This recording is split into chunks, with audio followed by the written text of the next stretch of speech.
Welcome back to the North American Challengers League, and we are here. I'm Mazel, joined by Cubby, who is getting some clips and things ready to go, and I've got Choose again after that incredible, very breakneck game number one. It felt like incredible stuff from Dignitas to be able to pull that one out, especially from Hoon, but I got to get your breakdown of the game so far, Choose. Oh my god, I don't know, like if this is what you guys normally get into, but that was insane. I mean, from like, I think M&S was like keeping them in this game, and then like, I thought XU played out of his mind early on, and then the 1v4 at the end to like throw the final punch. Like, I don't know, that was a very hype game. It was a very hype game. What was your favorite moment? Do you have one that stood out to you? No the 1v4? Like, I think everyone's the going to say 2-minute 1v4? Yeah. I mean, there's not really a question there. The fact that he's literally just using the vitals to walk himself up the lane, like up the top of the map, is just insane to me. No, he was just tanking everything, and he just... God, man. I would love to hear their comms of like... Because I'm never the Furo player, right? But like... I just would love to hear what the 4 other Dig players are saying when like they're just watching this guy 1v4 the game from. Yo, Dignitas, if you're hearing this, we need the comms, please. Please give us the comms. That'd be funny. It always makes for good content with comms, you know? Always makes for good content. Cubby, how you doing on the clips? We've got clip 1. Okay. All right. Ready to go? We're good. We got one. Working on some other ones, you know? All right, we'll keep talking. We'll give you some more time. We'll give Cubby time to cook. Well, we're trying to have some in-depth mid lane discussion coming in here, you know? Yeah. We got to take advantage of what we've got going on. So I do want to say, and just picking it apart as a whole, what do you think about the Azir Akali matchup, and then specifically Insanity's Azir versus the Menez Akali? Yeah, I heard Cubby ask, like, he was curious about the Seraph's build. If I'm honest, I'm not a fan. To go back to the laning phase, I think M&S just like won the lane. He had pushed for the first 2 waves, which is almost unheard of in this matchup. And then he had like a really nice timing where he survived, like at least killed Wukong in Bolt River, and then like came behind him and he survived and he maintained CS.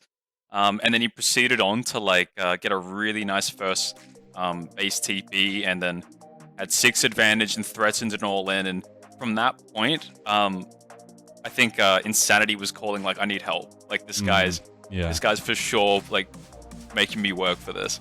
And meanwhile, like the whole bot side, I thought Tomo and Diamond performed way better than I thought. So like I think M&S was kind of like a funnel this game, just keeping Cloud9 like was that bridge, which I don't know. I think the guy played out of his mind. Yeah. Well, in the end, Fiora's too big. Fiora's too. I've got a couple clips ready. If you guys want to start going over it. So we got clip number 1, which. All right, we've got this tower dive, which was huge though when he survived the Choose. Yeah, no, this is when I saw this, because I think the spectate was showing bot lane here. The fact that he survives this gank, and like if you look at the CS numbers, I think he somehow manages to get like most of the CS here. Yeah, like this is insane. Like this is really impressive. From like I couldn't see it because I think bot lane was also going off this game. But like the fact that he wins, like he doesn't die here, stays relatively healthy with the D shield and second wind, gets most of the CS. Like he turns this bounce back into a really good first base. This is really impressive stuff out of M&S. Yeah, I think it also just kind of shows some of the difficulty that Elise has into Akali, because like all your spells are targeted. So once, like, even when he gets hit by the cocoon, he shrouds and they can't do anything. I also love how he's playing at this side of the minion wave to dodge out on the cocoon. I thought it was really, really well done. Yeah, no, this guy for sure had a bit of ego this game, I can tell. It's just a little bit, right? All right, well, we've got another clip to queue on up here as clip. Let's see. Level 6 advantage. That was an important part of this one as well. Yeah, so he hasn't based yet. He manages to get an early 6, and like you can see Insanity's already taken the base, forced to E out here. His team's doing Dragon, but like the main theme here is this guy is this guy's just that funnel that you really want out of your mid lane. I guarantee you Insanity is calling like, I have no health pots here. He's got tier buy, so his combat power is pretty low.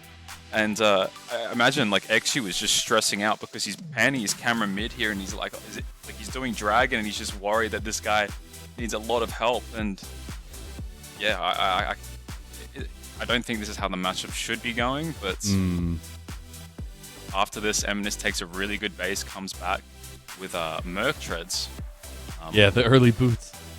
The Merc Treads is another debate point. Like, you rarely see it on the Akali, but versus the Elise Azir, it does have good value. I think there's a couple instances in early fights where if he did have the Sork shoes, I think people would just melt. But okay, but this guy for sure put on a clinic this first game. All right, well, we're getting the last clip up live, but we do have it pulled. Another really interesting point of this game was actually that control ward dance. And I highlighted it a couple times because it actually did happen multiple times as we have it here. Yeah, we got on Wolves, by the way. And this, if you just watch how this guy plays this scenario, it's like, this guy's a psycho. He's insane. Yeah, he tried to dodge the cocoon, actually still gets hit, but like Insanity's stuck under the tower.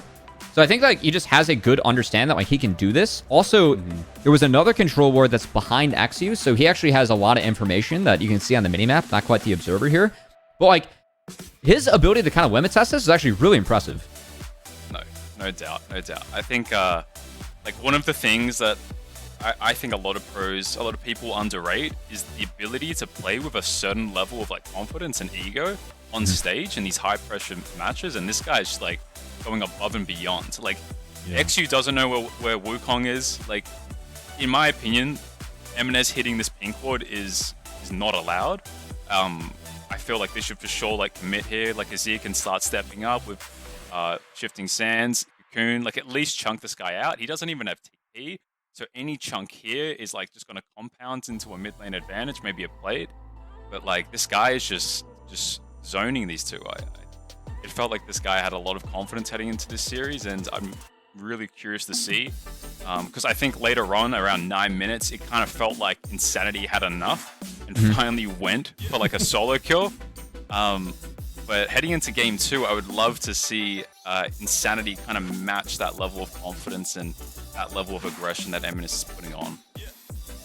Yeah, I actually want to ask about that a little bit more as well. Is looking at next steps. You were talking about that, but in terms of like a matchup like that, are you okay with the style that maybe not the Saras, but the style that Insanity brought into this one? I mean, he did give over the pick, the counter pick at least to Jimenez.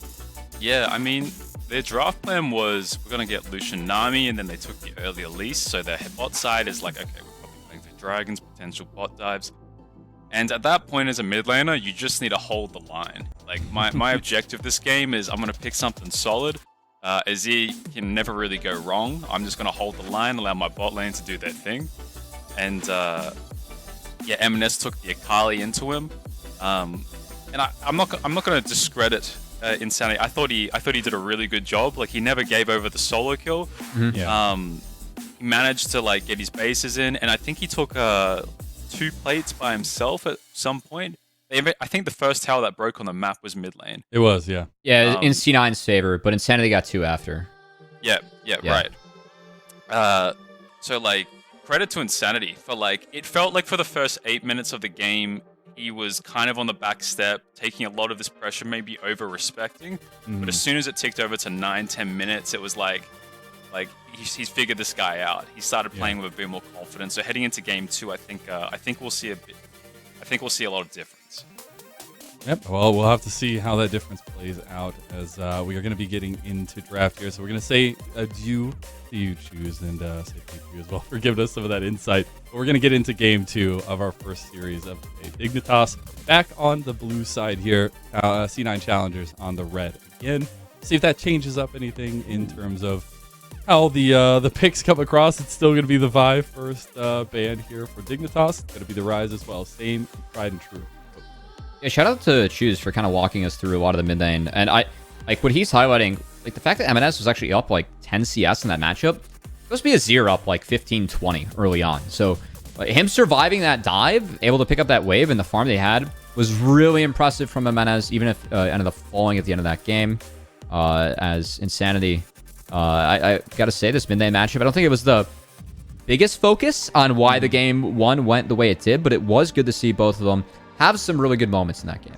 Yeah, I think so as well. And I don't think we'll see much changes in terms of the bans coming to this one. I think there was a pretty standard set of what they were trying to take away. The Caitlyn's still there. It's interesting to me, but I'm really wondering if this priority in solo lanes becomes more of a factor. How do Dignitas reintroduce the Fiora if they get it again for Hoon, and how do Cloud9 kind of respond to that? But it looks like we're just going to get the similar things that worked out for Dignitas in game number 1, at least the Nami as the first pick. I'm also really curious if we have a second Elise game, and yeah, that's where C9 is going to change things up. So Wukong, he builds up armor with his passive, so he's especially vulnerable to magic damage champions. Elise in the Sejuani, you do have a lot of pressure early, but you feel terrible later. So it is one where now that Tomio is this tank, he can actually eat a lot of the poke from the trio that's showing from Dignitas. So I do like this adaptation from C9. And it also opens up those melee soul laners that are so big. Yeah. Really curious what ends up happening now with the top lane pick. Because when I see a Sejuani, Jax really goes up in value, being able to get out of those permafrost stacks, but also pairs really well with Sedge. So I think Jax definitely something to look out for. Where that appears in the pick ban is I expect to see it. Yeah, I do want to see kind of that change up, especially with Tomio going with the Sejuani. But we got to see what we're going to get in the second phase of bans here, especially. And it looks like the Gnar, again, focusing towards that top side for Cloud9 Challengers as a whole, and probably going to continue. Maybe the Fiora actually does get banned away. And I would expect, again, that solo lane focus from Dignitas, all that's left for Cloud9 to choose. But I do wonder where that kind of direction goes for Dignitas, as they didn't seem to care too much about the Cassante, maybe looking at that Akali as well. The LeBlanc, though, has to come up. Curious if anyone's heard Rafa through the walls here. If anyone doesn't know, Rafa, the roommate, as well as Joshi, they're all working today. And I just heard Rafa give a big woo through the wall. Love it. Which, I mean, I don't know if I have the same feelings about a Jace ban, but, good for you, Rafa. I'm just going to let you cook. With that said, these are two counters, again, that for Renekton. I wouldn't be surprised to see a Renekton ban here. I think that blind Renekton is something that you can deal with. But with Sejuani, it is frustrating. So now it's all about, for me, the Cassante and the Jax. I expect a Cassante here again for C9. Why not? But I think that Hoon should think about switching things up maybe to a Jax. As, again, that is one way that you can deal with Sejuani earlier a lot better. And yeah, okay, we actually see the Jax denied here for C9. So again, it's a really good pairing against Sejuani, but also a little bit of a takeaway. Do you still see the Fiora come through for Hoon? No, it's Cassante. It's Cassante. Cassante's open. Just go for the Cassante. So something that Fudge brought up on one of the segments for LCS after he was interviewed game 2, he said that he feels like a lot of Jax players aren't playing this matchup correctly. Okay. And a lot of that was based off of shoving the first 3 waves in, because Cassante does have the ability to put you under his own turret. Which, I mean, very early on sucks for anyone. So I really want to see how Fake God ends up handling that matchup. Whereas for the rest of Dignitas, I am actually expecting to see another Azir here. But I think they're hovering Akali just as he knows that's going to be the pick into him. Yeah. He's like, I know it's coming. Might as well. Yeah, it's a melee. It could be a Sylas. But Sylas doesn't have the best ult value this game. So we'll see. Yeah, the spider form not going to do it for you, Cubby. Nah. Steal that one.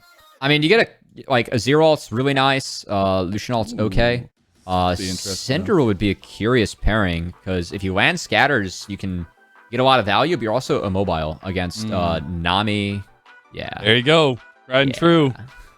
If it ain't broke, don't fix it. Or maybe just fix it a little bit. And I got baited by the hover, man. Yeah, I got baited. It's okay. That's a rule. I broke the rule. Yeah. It's not okay. You know what? It's going to be all right, though. So we get a lot of the same flavor that we got last. So obviously, we set up so much about the mid lane matchup and how much that's going to tend to dictate things earlier on, at least in how pathing for junglers. But this, we want to go back and start talking about the bot lane a little bit, because we did see a lot of back and forth between the two. And I think this, obviously, coming in the veterancy, seeing a lot of the shot calling come through in game number 1, I'm more interested to see what the second crack at this duo bot lane is going to be like. Well, I think the interesting part, I think that we saw Tomo Diamond play it all right early, and you have the Elise, which makes sure that you're winning the 3v3. I think the interesting part is that the change that C9 made for me in this game is that when you have Sejuani and 2 melee solo laners, that's a focus to get ahead elsewhere on the map. Okay. So they're going to let Zeri, Lulu kind of do their thing and hopefully just go even or not lose too hard.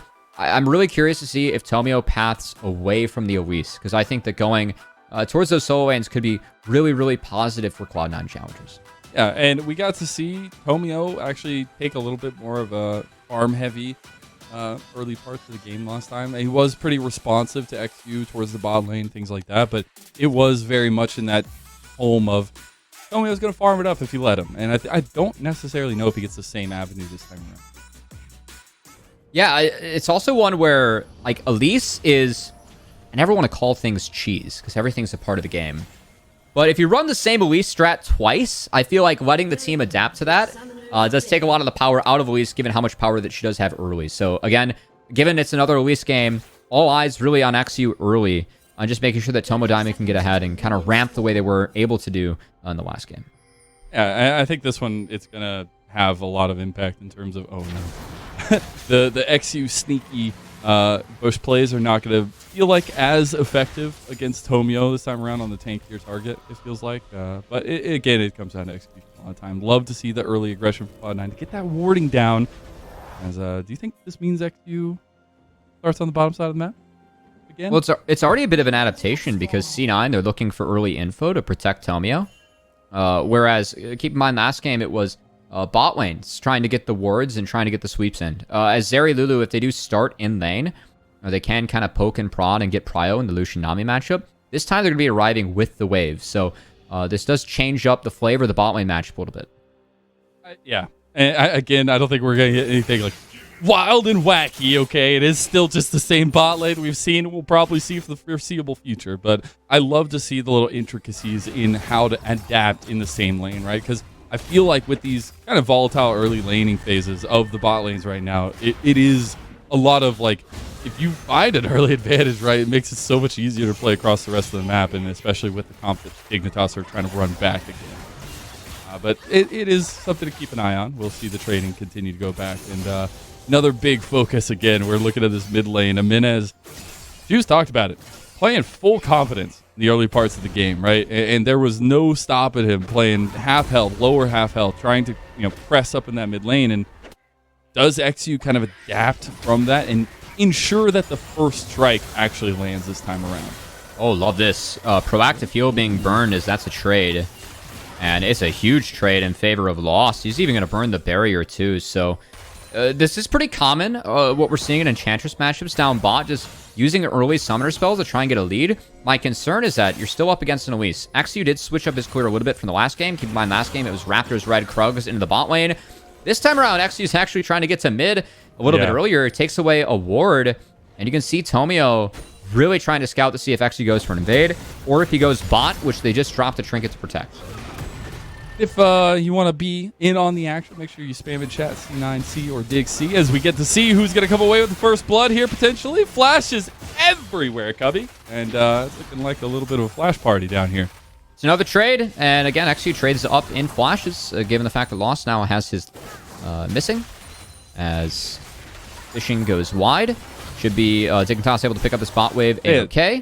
A lot of Dignitas lovers out here in the chat. Just saying, 67% of 33 minutes. You think that's even? You think that's fair, Cubby? It's kind of Diggy Pog, One of those. I don't know if you could ever top the raw Pog of the week. We can always try. We got to top them a little bit, I love it. And shout out to Hawkcast. Straight from an ACL Q over to NACL. Love Saturdays. Love that we have all the action for all these up-and-coming players in the development of North America on the same day. It's a lot of League of Legends, but it's all worth it. And now let's zone back in here as we see XU making a bit of an aggressive path into Tomio's jungle with no camps up there, but now he sees a juicy Fake God in the top side. I like this a lot. Fake God, he's sniffing it out as he's going to eat a cocoon into the chunk here. Walk into it. Yeah, Hoon's not really in position to capitalize, though, as he needs to push this wave out a little bit more, or at least maintain the wave to some extent. So, XU, proactive in trying to get the first ganks off, hasn't been able to do so twice in a row. I mean, he's gotten top lane's not much, but at least bot lane, he could get the flash out of Lost. That is a big deal. But I think the important part is, Tomio is just farming up during this, and he is kind of flipped his pathing right now. Is he will go top to bot again, but after he finishes those two top lane camps, or topside camps, he will have the opportunity to affect his lanes, as he took the Wolves and Gromp later. And again, Sejuani, a lot of power in affecting the top side, given the Permafrost passive in those two melees. So I do like this setup from Tomio, and I'm really curious to see if he gets involved in either of the solo lanes here. Yeah, I would say I expect a little bit more involving of Tomio in the second game, especially because I like the Wukong. I think you can get involved early with the Wukong, but I want to see Sejuani get into those lanes, especially hit that level 6 mark. Lane, it's going to be the exact same story we saw last time. A lot of trading back and forth. This time, Lost and Zeyzal still having the upper hand here at the level 4 mark. But PP utilizing topside by Fake God will be responded to by Hoon. And Dragon on the board with pathing from Tomio down towards bottom side, and with XU on that side. I wonder if that early Dragon stacking for Dignitas is going to come alive again. And pretty curious to actually see XU. He's yet to base. So he actually will kill the Raptors. He's going to base down. I'm still expecting a Sork Shoes rush. And then he's going to do Krugs and just be right back to the bottom lane, where we expect to see a lot of them. But again, C9 surviving the early onslaught from Elise. That is very important, as Elise not nearly as useful later stages of the game as the Sejuani is. Love this path from Tomio, trying to immediately go down towards bot lane, just hover down, knowing that XU could be putting some pressure down there. Now that Dragon is on the table for Dignitas. Trying to learn from that early hide in the bush that XU did in game number 1. But XU will finally make his way down here. Tomio's been waiting this whole time.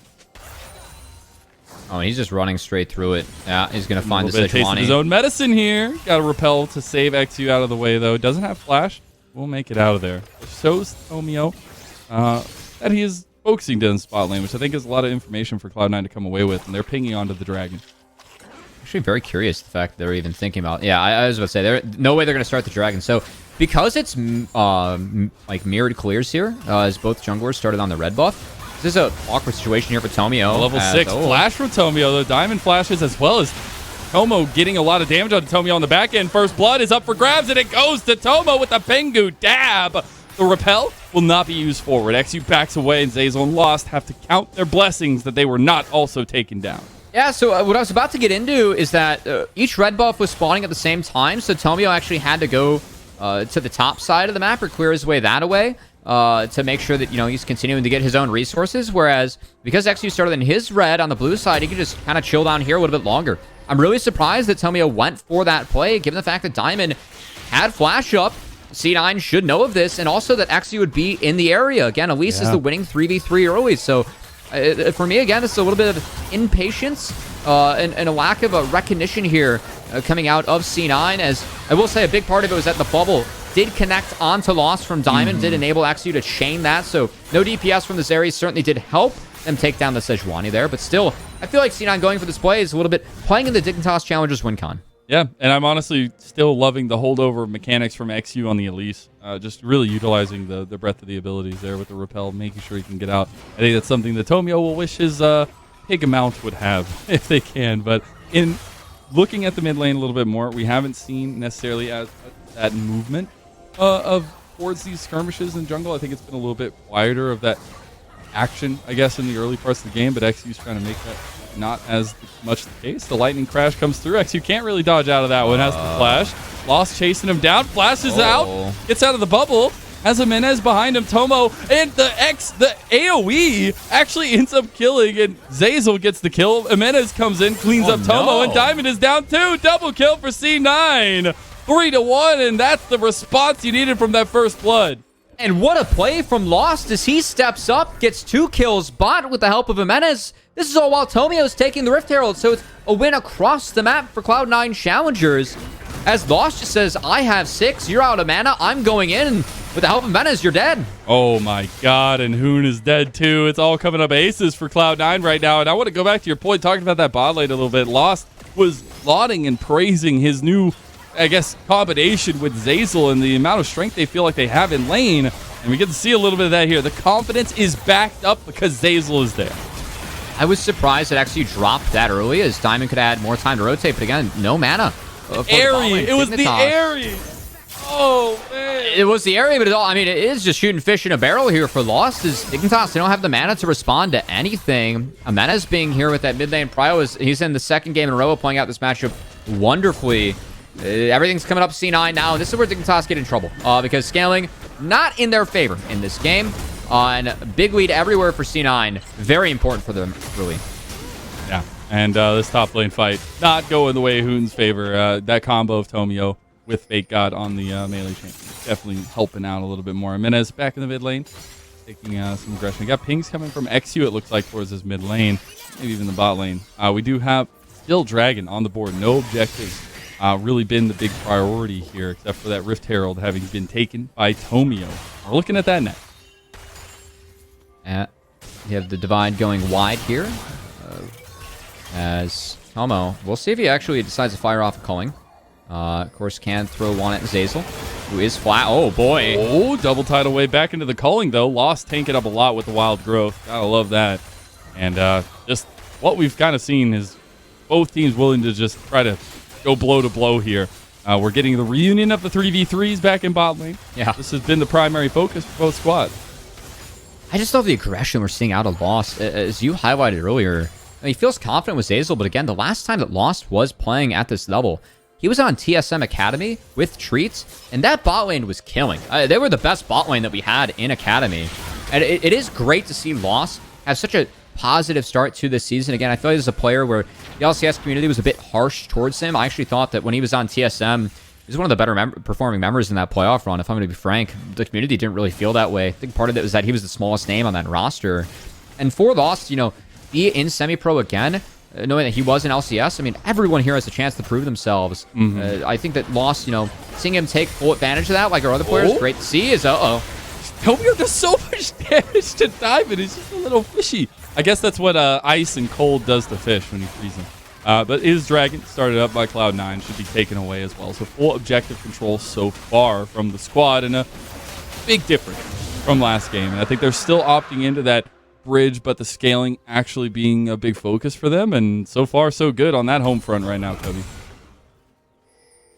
I love Tomio too. Like, he threw ult, got a chunk, and was like, that's enough for Dragon, right? C9, I think this is some of the experience, again, shining. I know that's from Tomio. They're the most inexperienced member, but you know, able to use a few resources to get a big one of the Dragon, right? Not overcommitting anything. Make sure that you're still holding on to a lot of your power. Those are some things that, you know, the great teams do really well. And for C9 to be showing some of those skills early, again, we expect that from some of the experience this team does have. But them putting that in action, really good signs this early season as they're trying to bounce back from that game 1 loss and move to 5-1. Appreciate Cloud9 tweeting at Jimenez there. He's pretty clean. He is indeed. Sitting at 2-0 on the Akali. He is the driving force of Cloud9 right now. And I think you'll see that continue here as he presses Insanity in the mid lane. And again, last game, the response was Insanity got a lot of the focus in time trying to deal with Jimenez. This time around, it feels like that's not going to be the case. Rift Herald used in bottom lane, and Jimenez on his way, maybe, to try to make this happen. It looks like he's going to go back. But the charge does go through.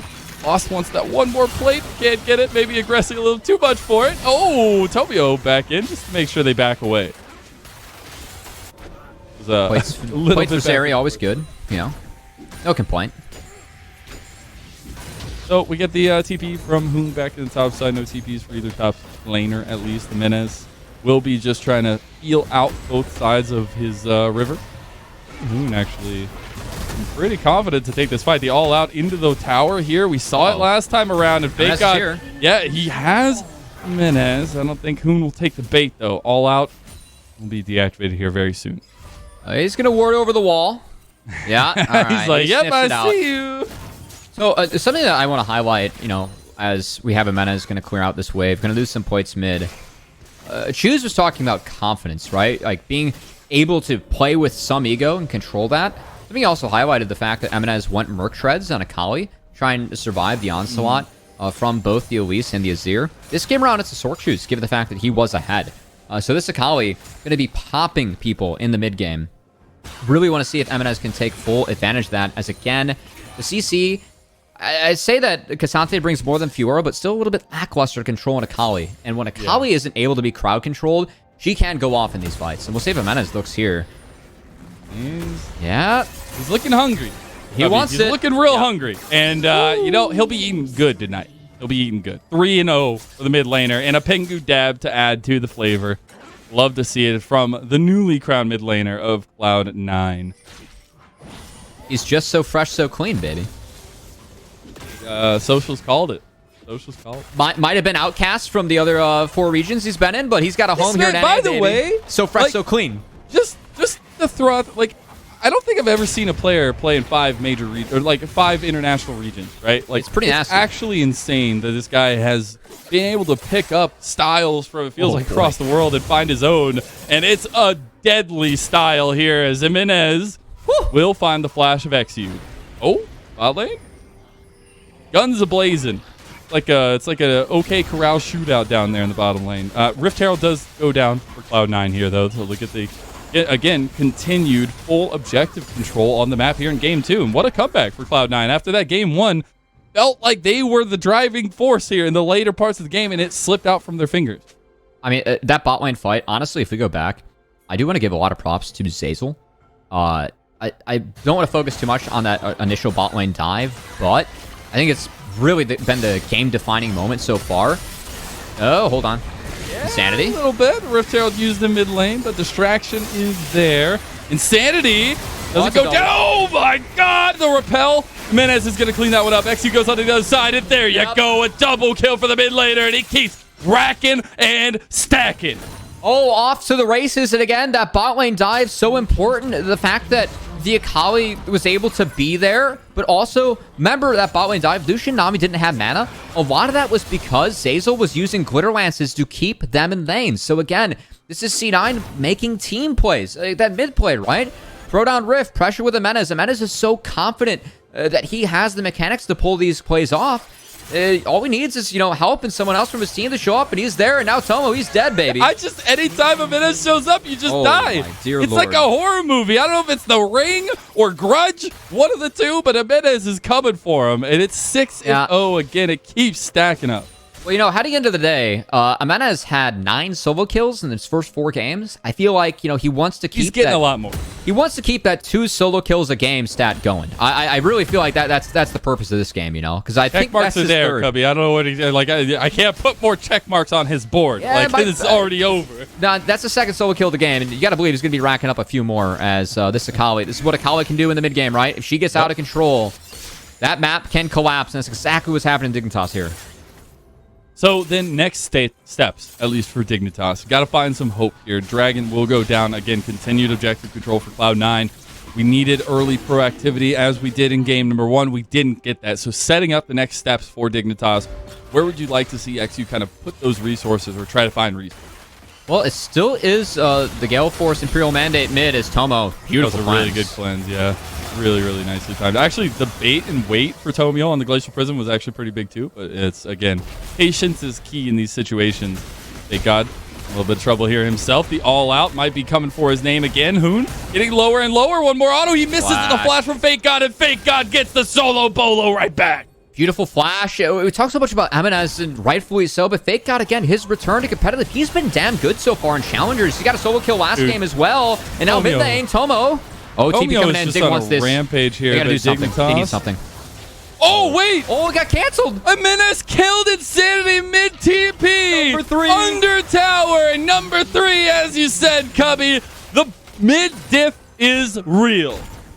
Oh, my Lord. Jimenez is here to play, baby. As C9 fans, it's not just one mid lane import. They got 2 this split. And oh boy, that's no a lot. Chance. Yeah, that's a lot. That's clean. That's well played. That's squeaky clean here from Jimenez. Is I don't know, man. What else can we do fun with this name? Like, can you spit fire like Eminem? So what's that's really what I'm curious about. What's really cool is Jimenez. It's M and S because it's the first letters of his names. Of his given name. So I think that's cool. I don't know if we need to play anymore with it because it is Jimenez. So he's not Eminem, is what you're saying. Yes, he's was this influenced by Eminem? It's the same thing, right? Yeah. Well, how much Eminem does M&S listen to? That's what I want to know now. That is the hard-hitting question. Hard-hitting question though. Tomo is reacting to is the bullets coming out. Oh, from here's Loft. M&S. Simon just getting chunked out. Another solo kill there. Keep tally here, Cubby, because we're gonna lose track. As the Emperor's Divide comes through from Insanity, he wants it. Oh my God, he goes back out. Nice reservation from Jimenez. He could have taken the 5th, but he would have went down, and he wants to keep that legendary status going. As Zeyzal's here to rotate, help him out. Insanity's squeezing on out of there, but oh boy, this game is all C9 again. Jimenez He is not afraid. And we're gonna keep on finding more ways to fit in some Eminem references as we go, because that might be the most fun thing we can do this game. This game's cooking in favor of C9. It is. Now the question is, what are they cooking? Because I want to know what it is. I'm getting a little hungry here. Mixed with sashimi? bird. Oh my god. What do you? Is it also trying to throw in some? I don't know. Like I don't know. There's a bird, a spider, and a fish on the rift. I don't know how. Are those you mix, a spider? Do you eat? Have you ever eaten a spider, Cubby? Dear God, no. No, it's a delicacy. I like tarantulas. They'll like fry them up. The only delicacy about a spider is when I absolutely just splat their guts all over my kitchen counter. All right. Then we clean that up and we cook on a clean counter. All right. Soon. Cook in a clean kitchen. Let them cook. Let them cook. It is just a little bit of fun, though, as we see with this gigantic lead, about 7,000 golden lead for Cloud9. They have control over the map. They've had complete objective control. They're going to move, at least pinging towards Baron now, but all 5 of them hovering this top side of the map. Yeah, I think what we're looking for from Dignitas, if you can use culling to get any sort of chunk out of the mid lane and then rotate from there to a side lane, maybe you can get an overload play. But right now, it is Eminez just solo zoning. Dignitas is the rest of C9 is on Baron, and now he's going to be solo killing again. He's trying to get the best Hoon impression here. He wants the Hoon impression. Oh, there goes one. Does he get two? Go in. Do it. Do it. Come on, Eminez. Let's go. I want more kills. I need it more. Come on, XU. He's chasing him down. The cocoon lands. All right, doesn't look like he's going to be able to chase him down. He's too much of a quick spider. But Eminez using that confidence we've seen from moment 1 in this series. And continuing that here into game number 2. Tower does fall over to Dignitas in the side lane, but does that really matter? Is the big question.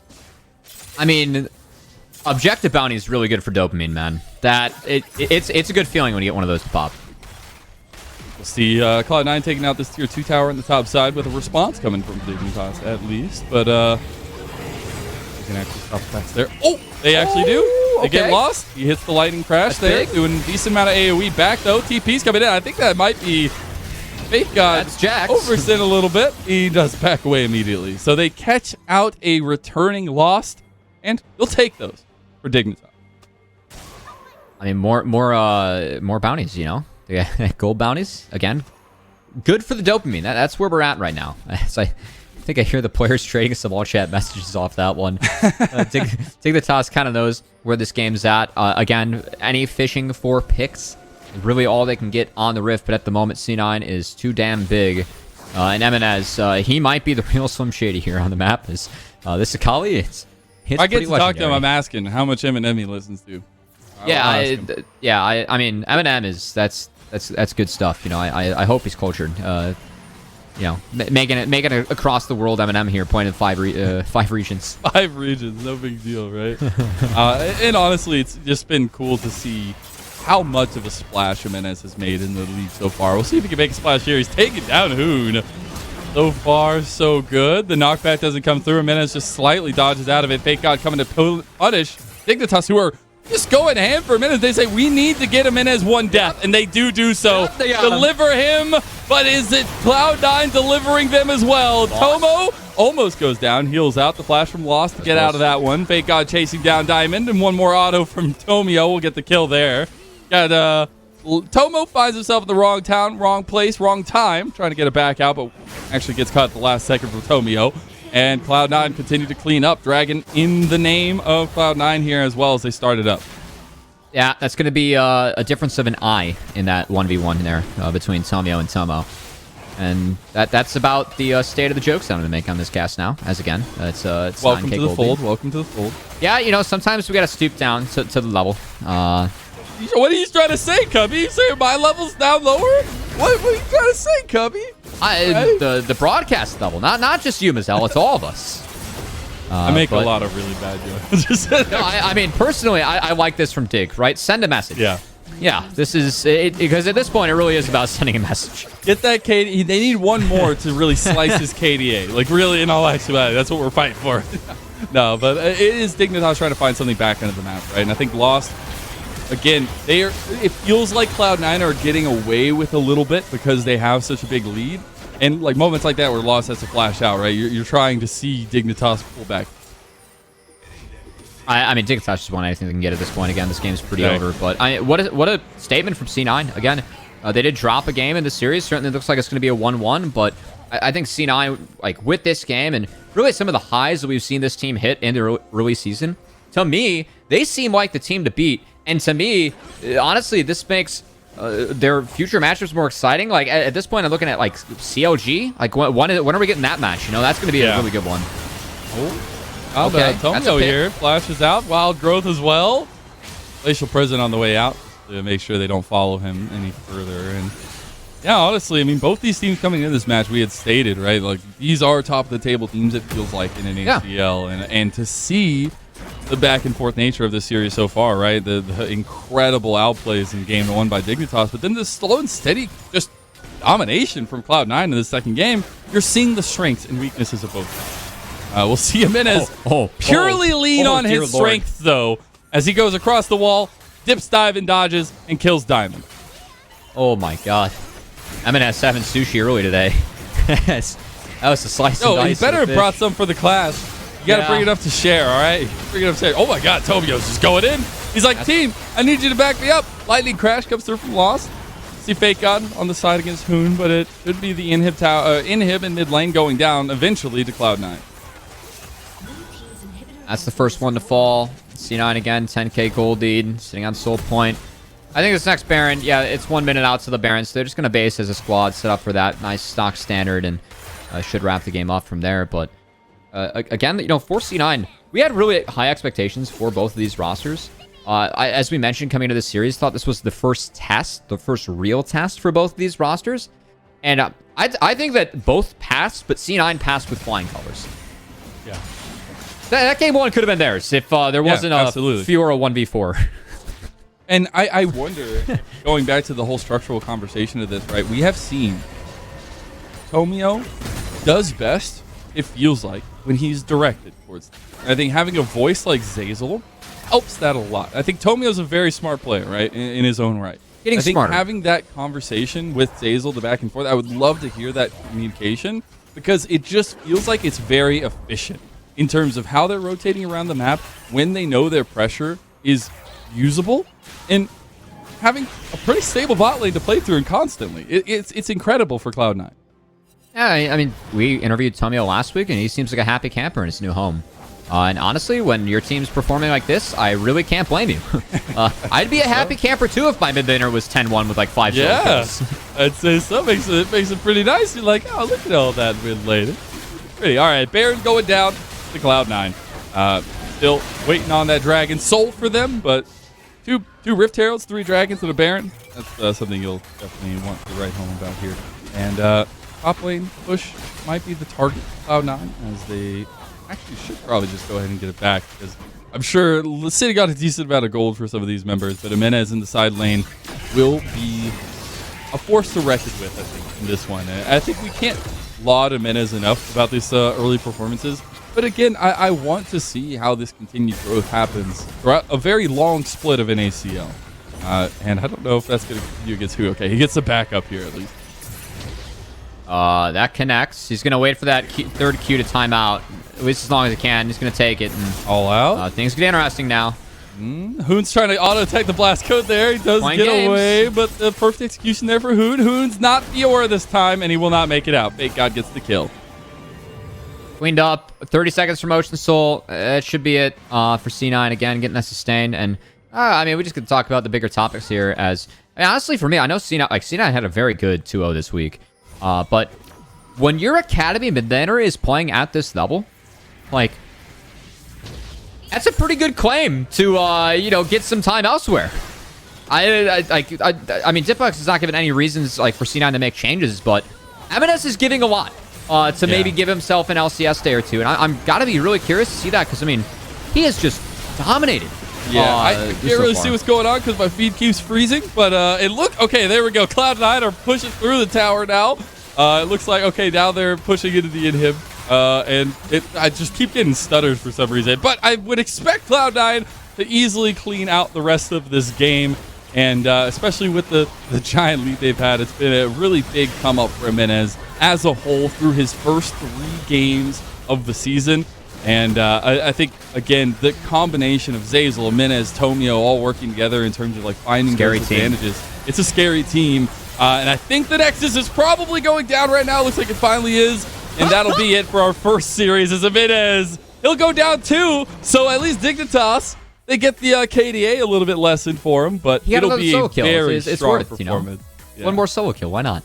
I mean, all we can do is just really be impressed by the play that Jimenez demonstrated. And man, and this seems like the team to beat early. Again, C9. This is an org that has a lot of history at the semi-pro level of promoting teams back when it was known as Challengers League previously, but also winning Academy Championships. And they tried to build it up last year. They fell short both splits, but early in this spring split, with this roster, with some returning familiar faces in Zazel, Fake Out, and Lost that have played at the LCS, mixing that in with Tomio and Jimenez. I love what C9's got cooking over here in the Challengers camp. Really looking forward to seeing where they go. I'm going to need me some of that sushi. We'll be right back, though. We're going to take a little break, and we should be back with an interview with one of the Cloud9 members. Welcome back to the LCS Challengers League, and I'm joined by Phenom mid laner for Cloud9 Challengers. I've got M&S, and immediately coming off an incredible Akali performance, you have made a name for yourself with solo kills, with kills in general, and your first 3 series in ACL. How does it feel to be a big fish so far in the league? Thank you so much. Do you enjoy playing in the NACL? I think I don't know about that, but C9 is my best. So yeah, I think it's really good for me. Okay. What has been your favorite champion to play so far? LeBlanc and Syndra, Akali, I like those champions. You like them because you can flex on people? Oh no, like I can play so many things when I play that. So I like it. All right. Do you have any thoughts on the mid lane competition here in NACL? Oh, should I think about that? Do you have any mid laners that you're looking forward to playing against at least? I think Jojo is really good.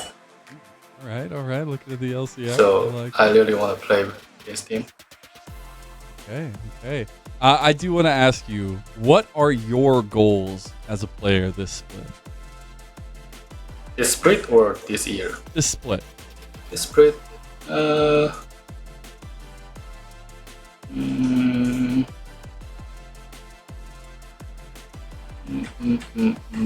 Just do my best because